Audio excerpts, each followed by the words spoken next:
আপনি আপনার এক্সপেরিয়েন্স সম্বন্ধে আমাদের যদি কিছু শেয়ার করেন। ওরা ভিতরে ভীষণই কোঅপারেটিভ, খুবই কোঅপারেশন মানে করছিল। তো আমাকে সেরকম কিছুই ধরলো না। বলছি ডেমনস্ট্রেশনটা কি আপনার ইচ্ছা মতো দিতে দিয়েছিলেন না, নাকি না, ওনারা চুজ করে দিয়েছিলেন? আমি বলেছি যে আমাকে মানে যেটা মানে পড়াতে বলবেন আমি সেটাই পড়াবো। ও, প্রথমে বললো আপনার যেটা ভালো লাগে আপনি পড়াটা, প্রথমে বললো বাংলা একটা কবিতা পড়াতে। তা আমি বললাম মানে উঠতে যাচ্ছি পড়ানোর জন্য, তো তারপরে আমাকে বললো যে আপনার সাবজেক্ট কি? তো আমি বললাম আমার সাবজেক্ট তো ইংলিশ। বলে একটা কবিতা পড়ান। তো কবিতা পড়াতে চাচ্ছি, তারপরে আমাকে বলছে যে আপনি গ্রামার পড়ান। তারপরে আমি বললাম যে কি পড়াবো আপনারা বলেন। তারপরে আমাকে সেন্টেন্স পড়াতে বললো, সেন্টেন্স পড়ালাম ব্যাস। সেন্টেন্স পড়ানোর সময় কি ওনারা কোনো কোশ্চেন করেছে সেন্টেন্সের উপর থেকে? না মানে কিছুই বলে মানে প্রচন্ড কোঅপারেটিভ, ও, মানে খুবই। এছাড়া অন্য কোনো কোশ্চেন বাংলার উপরে? আর আমাকে কিছুই ধরেনি, আর আমাকে বললো আপনার বাড়ি কোথা থেকে এসেছেন, মানে পরে জিজ্ঞেস করলো। আর হলো জিজ্ঞেস করলো যে হলো ইসে মাটি কয় রকম, মাটি মাটি কয় হ্যাঁ প্রকার? কোন মাটিতে কি হয়। ও, ব্যাস সেইটুকুই। আমি বুঝলাম না আমার ইন্টারভিউটা কেমন হলো, আমি ঢুকলাম আর ক বেরোলাম। মিনিটে হয়েছে আপনার ইন্টারভিউ টোটাল মোটামুটি? আমার ডেমোটা পুরোটা দিতে দিয়েছে। ডেমোটা পুরো? হ্যাঁ 3 মিনিট হবে ডেমোটা। ডেমোটা 3 মিনিট, আর হ্যাঁ, কোশ্চেন করেছে মোটামুটি আরো? এই যে একটা কোশ্চেনই করছে একটা কোশ্চেনই হ্যাঁ, হ্যাঁ, করলো? হ্যাঁ। ও, কিছুই তো জিজ্ঞেস করলো না আমাকে। এটা কি আপনার কি ফার্স্ট হাফের কি লাস্টের দিকে নাকি না, সেকেন্ড না, হাফে ঢুকেছেন? সেকেন্ড হাফের সেকেন্ড ফার্স্ট হাফে টাইম। ঢুকেছেন, হ্যাঁ, ও। হ্যাঁ। ঠিক আছে, আপনাকে আমাদের জাহিরা খানের পক্ষ থেকে অনেক শুভেচ্ছা অভিনন্দন রইল। আচ্ছা, আজকে তো ঠিক আছে, ইন্টারভিউ thank ছিল you. আপনার, সেকেন্ড হাফে ছিল। হ্যাঁ, তো যদি খুব কম সময়ের মধ্যে কি এক্সপিরিয়েন্স হলো, কিরকম ভাবে নিল, যদি একটু বলেন আমাদের সাথে শেয়ার করুন, খুব ভালো হয়। আমাদের তো প্রথমেই ঢুকে বসতে আর বললোই না। তারপর বললো যে দাঁড়িয়ে ডেমো যখন দেবে তো দাঁড়িয়েই দাও। তারপর কোনো কিছুই দেখলো না, মানে প্রথমে কোনো গুড মর্নিং না কিছু বলতে বললো। আচ্ছা, ডেমো কি সরাসরি ওনারা নিজেরা বলে দিয়েছিলেন না আপনি যা? না, না, আমাদের ইচ্ছা মতো বলছে। আচ্ছা, আচ্ছা। মানে আমার তো ইয়া ছিল না, গ্রাজুয়েশন ছিল না, তাই আমি এইচএস এইচএস এর সাবজেক্টগুলো আমাদের জিজ্ঞেস করেছি। কি ডেমো নিয়েছে? মেঘের ধারণা। মেঘের ধারণা পুরোটা কমপ্লিট করতে বলেছে না সামান্য কিছু? না, শুধু মেঘের ধারণাটুকু বলতে বলছে যে মেঘ কিভাবে তৈরি হয়, আচ্ছা, মেঘ থেকে বৃষ্টি কিভাবে হয়। আর প্রশ্ন কি কি করেছিল?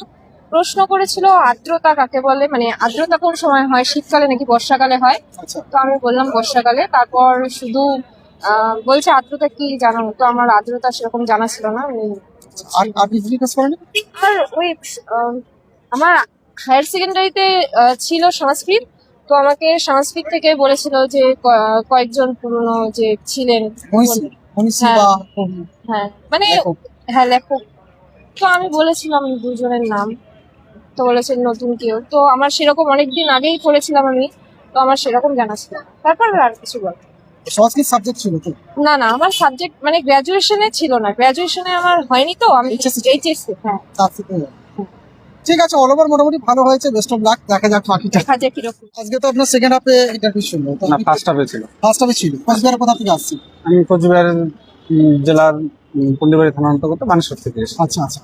তো যে ইন্টারভিউ হলো তার যদি শর্ট আপনার যতটুকু মনে আছে, হুম। তার যে এক্সপিরিয়েন্স সেটা যদি আমাদের সাথে শেয়ার। না, ইন্টারভিউয়ের এক্সপিরিয়েন্স খুব ভালোই ছিল।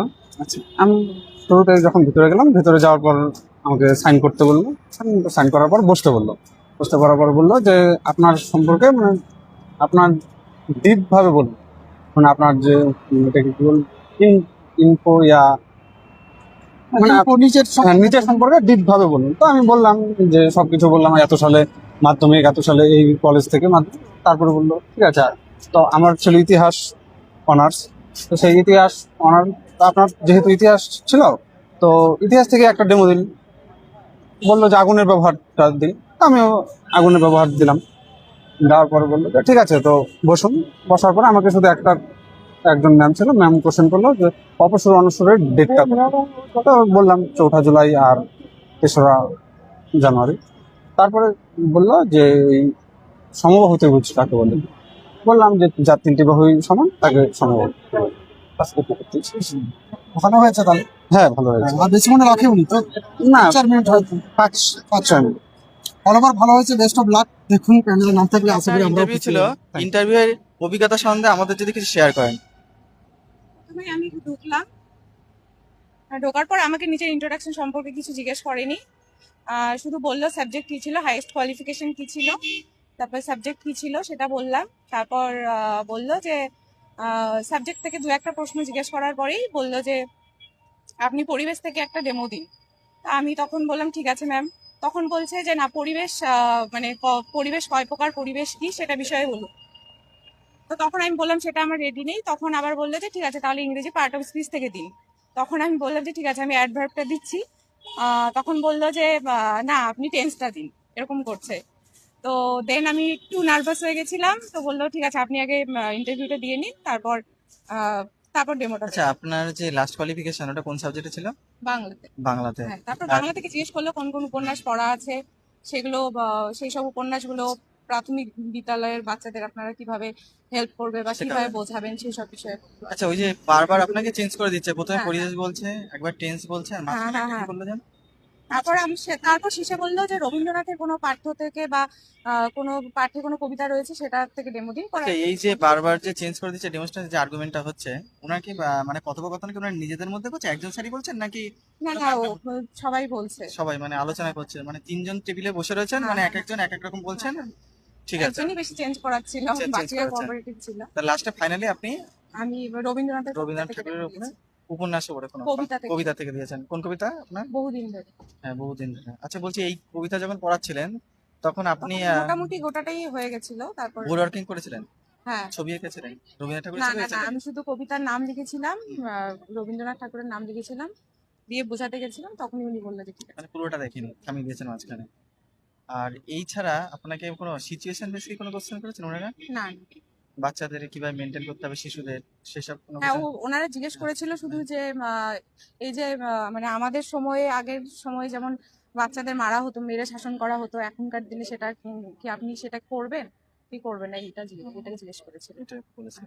আর তাছাড়া অন্য কোনো না কিছু? আর কিছু না। ইতিহাস, ভূগোল, না, কারেন্ট অ্যাফেয়ার্স একটা কি কারেন্ট অ্যাফেয়ার্স থেকে কিছু একটা জিজ্ঞেস করেছিল, আমি এই মুহূর্তে মনে করতে মনে পারছি করছেন? একটু একটু না। না, একদমই এরকম মনে হচ্ছে? পড়ছে না, মানে আমার জানা নেই বিষয়টা। পদ্ধতি বিষয় আমি না, জানা। ঠিক আছে, আপনার টেবিল নাম্বার কত? Table number 6। 6 নাম্বার টেবিল ছিল। ঠিক আছে, আমাদের জাহির একাডেমির পক্ষ থেকে আপনাকে অনেক শুভেচ্ছা ও শুভকামনা রইল। আপনি বসে রিয়া রায়। ইন্টারভিউয়ের অভিজ্ঞতাটা একটু বলুন আমাদের। হ্যাঁ, ইন্টারভিউয়াররা যারা ছিলেন ওনারা খুবই সহযোগিতা করছিলেন, ভালো ছিলেন ওনারা।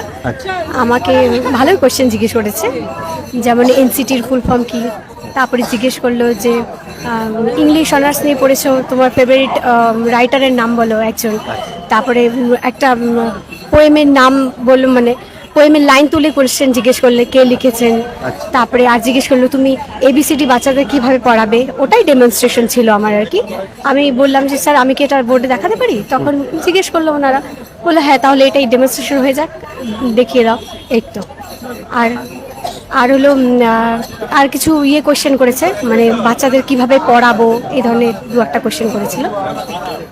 আর কোনো কোশ্চেন কিছু? না, আর তো তেমন কিছু করেনি। কত নাম্বার টেবিলে ছিল? আমার 1 নাম্বার টেবিলে ছিল। নম্বর। হ্যাঁ হ্যাঁ। আপনার আর রবীন্দ্রনাথ ঠাকুরের একটা ছড়া বলতে বলেছিল, তা আমি বলেছিলাম স্যার হাট বলি, তখন স্যার বললেন যে হাট ছাড়া অন্য কিছু মনে নেই। আমি বললাম স্যার এই মুহূর্তে মনে পড়ছে না। তখন তারপরে উনি নিজেই একটা ছড়া পড়ে আমাকে শোনালেন, স্যার যে ছিলেন উনি নিজেই। আচ্ছা, ঠিক আছে, অনেক ধন্যবাদ।